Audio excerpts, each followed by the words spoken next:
Dan Corcoran here. Thanks for joining me in this first video. There are some skills that anyone who enters the wilderness needs to know. You never know what Mother Nature will deliver to your doorstep. I've been practicing and teaching survival skills for over 10 years, and I've been in dozens of survival situations, both planned and unplanned. And knowing how to make fire in and out is one of those essential skills. I want to ask you a question. If you were lost in the woods, could you make a fire if you had one match and a knife? No man-made fire starter, no paper, no gasoline, just a match and a knife. Well, a few days ago, I went out to see if I could do just that. And here's what happened.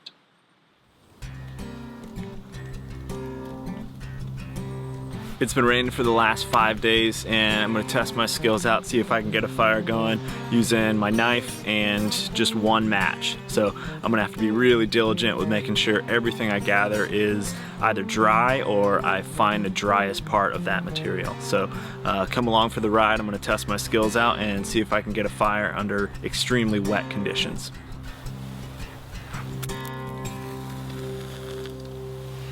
Most of what I'm finding out here is just sopping wet. You can just see the moisture just squeezing out. This is crazy wet conditions. I'm not sure if I can pull this off. I was able to find a hemlock tree, and the hemlock, actually, you can see from afar, you can see the top of the tree that droops down.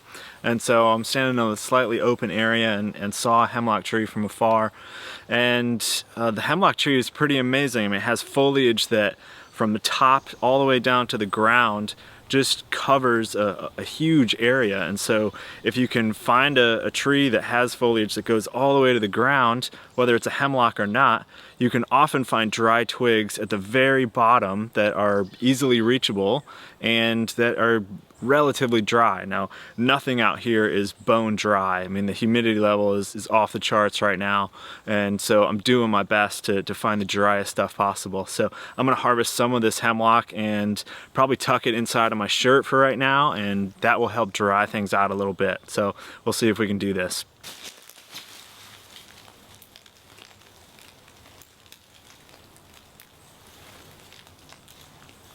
I found the driest stuff possible, but as you can see, the snap test is just not working. When I snap this wood, it's just, there's actually no snap to it. So this is the driest stuff I'm able to find right now. I'm gonna keep looking and see what else there is. So I'm just gonna store this in the driest place I can, and right now that's inside my shirt. So we'll see if that dries things out at all. And it's starting to rain. Wow.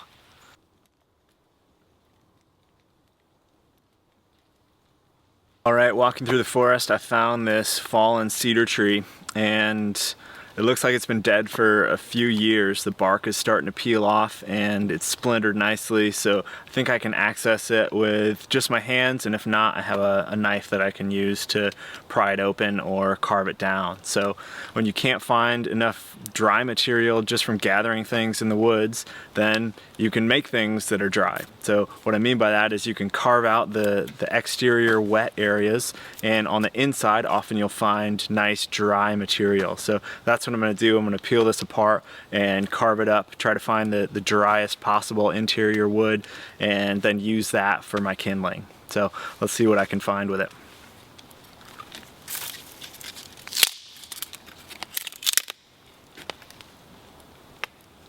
That looks pretty dry on the inside.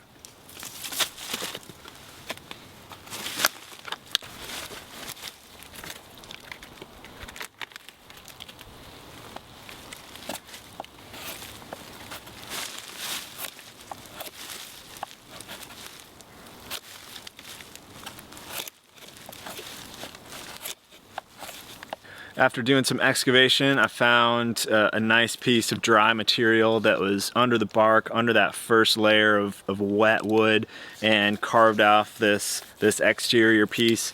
And as you can see, it's nice and light colored, nice and dry.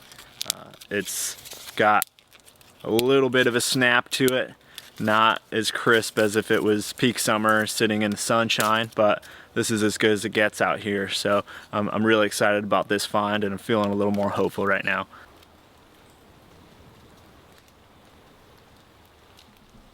I've been scouring the forest looking for any pitch that I can find. I have one match, so my goal here is to find something that I can ignite that will extend my match. If I had a lighter, I'd probably go for it right now, but I want to find something that is going to extend that match just a little bit. So I was looking for pine pitch and I found some. There's just a little bit in this forest. It's pretty amazing. I was expecting to find quite a bit, but just been scouring the forest and haven't been able to find a lot, but found a little globule on one tree and a little globule on another. So I think it's just enough to extend the match life. So we're gonna give it a try here soon.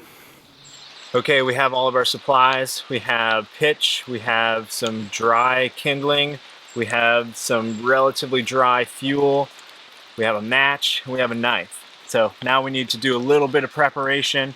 And what I'm going to do here is shave up some of this dry cedar. This is the driest stuff I have. So this is what I'm going to use to catch the flame first. So all I need to do here is shave some nice fine material, and that's what I'm going to hold my flame to. So I'm going to take my match, ignite my pitch, then I'm going to ignite these shavings, then I'm going to put the smallest, driest stuff on top of that, and then the next stage, the kindling, the tinder, all that in order. So that's what I'm going to do. It's starting to rain pretty good right now, so I'm trying to beat the rains before they dump and blow out my fire. So we'll see if we can make this.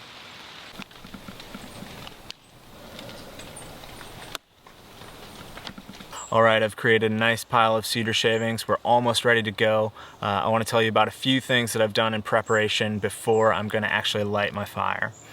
The first is to find some sort of barrier. In this case, I found a piece of bark and I've just put it on the ground and built all of my kindling, tinder, all my fire making materials on top of that piece of bark. And that bark is going to be a great barrier for the wet ground. My butt's getting wet as we speak, and we want to ensure that that fire is dry as possible. So that's the first thing. Second thing is we've laid out all of our materials for making the fire. So I have my most flammable materials already in place.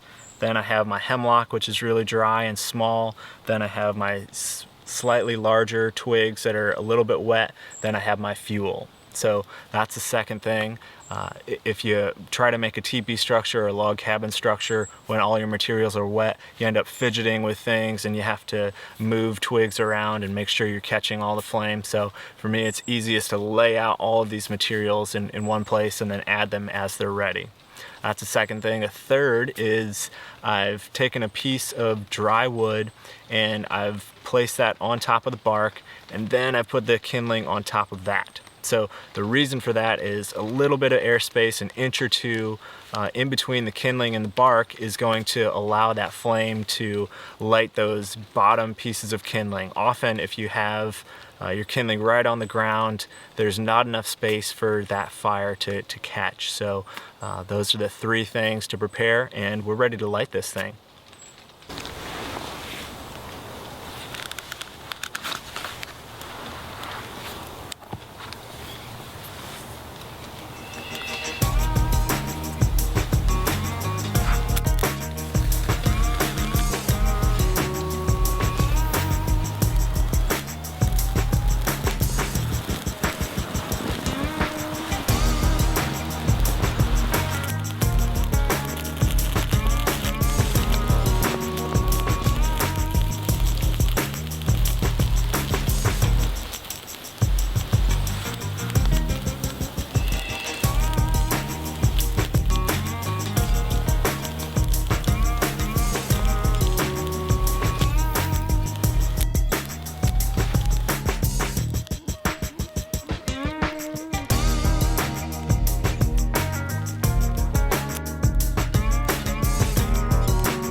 Making fire is never a guarantee. It certainly can be a humbling experience. And making fire with wet materials with only one match is a skill to develop. But if you know a few tricks, it can be very reliable. I'd love to hear what you think about this video in the comment section below. How did I do? What did you learn? Thanks for watching, and I'm off to make the next video for you. I'll see you soon.